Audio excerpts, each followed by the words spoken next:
Hello, this is Paul CHEK, and I thought I'd take a little time out of my morning to share a little bit of my own personal love with you. And today, the way I think I'd like to do that is to share Arnold Patton's universal principle number 1. This does not come from the ones that are on his website right now. This comes from one of his original manuscripts years ago, but we will put the words to it in my blog. Principle number 1 is universal intelligence is perfection. I align all the frequencies of my consciousness with the perfectly operating principles of intelligent infinity, the all, God. Intelligent infinity is inherently perfect and expresses this perfection through universal laws which operate at all levels of phenomena, all dimensions of all created worlds. As human beings, we are created and we function according to universal law, expressing itself perfectly in our lives. Not only is each of us perfect, everyone else is also. See and feel the perfection in all things, in all people, and in all situations. When we see everyone else as perfect, we allow ourselves to experience our own perfection. This leads us to function intuitively without conscious mind distortion. So now let's loop back and see if we can do a quick review of some of the key points within a reasonable amount of time. I align the frequencies of my consciousness with the perfectly operating principles of intelligent infinity, the all God. Well, that can be a hard one for some people. Remember, an infinity is everywhere and nowhere at the same time. Kind of like Einstein said, if you were moving at the speed of light, you'd be everywhere at once. You would lose your identity. You wouldn't even know where you were going, so to speak. So the key thing is, the word God means wholeness. It means there is no undivided parts. So the term intelligent infinity could be thought of very similar to the Sanskrit term Om, which means the sum total of vibration that is expressing itself in and as the universe. So I align the frequencies of my consciousness with the perfectly operating principles of intelligent infinity, the all God. It means that he's saying that I align myself to the perfection of what is, the all God. This is like a Taoist saying that I am one with the Tao, which is the natural flow of things, the way things naturally are. But said another way, this is saying I align myself with the principle of wholeness. So the intelligent infinity term could be replaced with the term wholeness. Intelligent infinity is inherently perfect and expresses this perfection through universal laws which operate at all levels of phenomena, all dimensions of the created worlds. Well, here we can look at this. Intelligent infinity is inherently perfect and expresses this perfection through universal laws. Well, if something's infinite, it means it's already everywhere at one time. Therefore, it expresses its perfection through laws. Well, there are definitely laws in the created world. Gravitation. No matter who you are, if you jump off the top of a building, you're going to experience the effects of gravity. That's a law. There's many laws. Do unto others as you would have them do unto you. There's we could say that that's kind of an unwritten law. I say love is a boomerang. Think about that. So the key point that Arnold Patton and Victor Beasley are making is that intelligent infinity operates at all levels of creation and is the source of and is the laws of creation in all dimensions of all created worlds. As human beings, we are created, we function according to universal law expressing itself perfectly in our lives. Now, many people might get upset with that and say, perfectly in my life? What about my bills, my sick child, the rape and murder of the world, and all these things? But those are part of the fabric of the unfolding of creation. If there was no resistance, there would be no feeling. You couldn't know what love is until you experience something that you perceive to be not love. You couldn't know hot without cold, white without black, so to speak.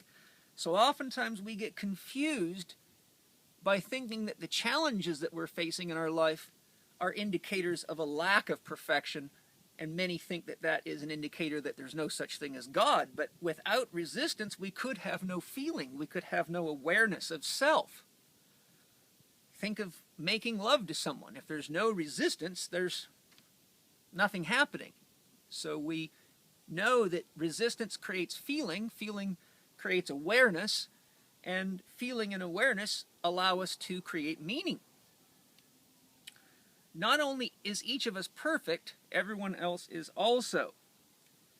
See and feel the perfection in all things and in all situations. Well, if intelligent infinity, or God, or wholeness is the source of all creation, then all creation itself must express the same qualities of the source of creation. That is pretty logical to me. Therefore, there cannot be anybody on this planet that isn't perfect in accordance with these principles. What we have is the fact that what people call God, or I like to refer to as Great Spirit, is fearless and cannot know itself without experience, and therefore is willing to try anything and everything. And think about how much you enjoy watching movies. You like a good shoot 'em up, a little twist, a little sex, a little underplot, plot twist. Well, as Yogananda said, so does God. And God's willing to don any mask, so to speak, at the ball of life to learn and express and enjoy and feel and grow through the process of experience. Knowing what a tree is a lot different than watching a tree grow from seed to mature and fruiting. So the point is, someone who thinks they know something but has no experience in the process really only knows of an idea lacking in experience. If we know that we're perfect because we believe in God or a source of wholeness, by knowing that, we can allow ourselves to express ourselves naturally and easily. And if we just remember that love is a boomerang and whatever we give out comes back because that's part of the perfection, then we actually get to enjoy knowing that there's only one of us. There'll only ever be one of us. There's only one Paul CHEK. There's only one of you. There will never be another one. No one will ever have your fingerprints. Therefore, the only person that can decide that you're not perfect is you. There's nobody to compare me to. Or you. So how do you say Paul CHEK's less perfect than anybody else? There isn't another. There's no one else but you. Your judgment is the only one that counts. So if you understand that wholeness is first principle, if you're expressing or experiencing something other than wholeness, then it's just a great chance to hold still and see what it is that you're expressing, wanting, or needing. And if there's a simpler, more efficient, more effective, less painful way to go about it, that's what we need each other for, is to learn from each other.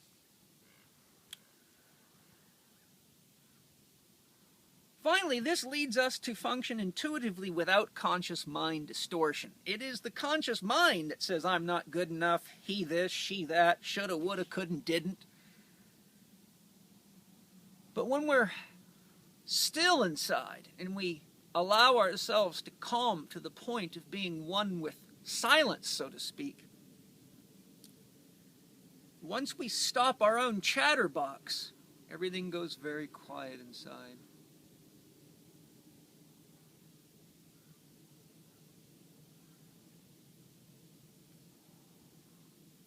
And as long as I'm not thinking my own thoughts, I can trust that whatever questions I'm asking of the universe, should I build this new program? Should I work with this person? Should I buy this house, this car? Provided I'm not doing the thinking and I've set my intention to the universe, whatever rises up in me as a knowing, a feeling, a vision, a hearing,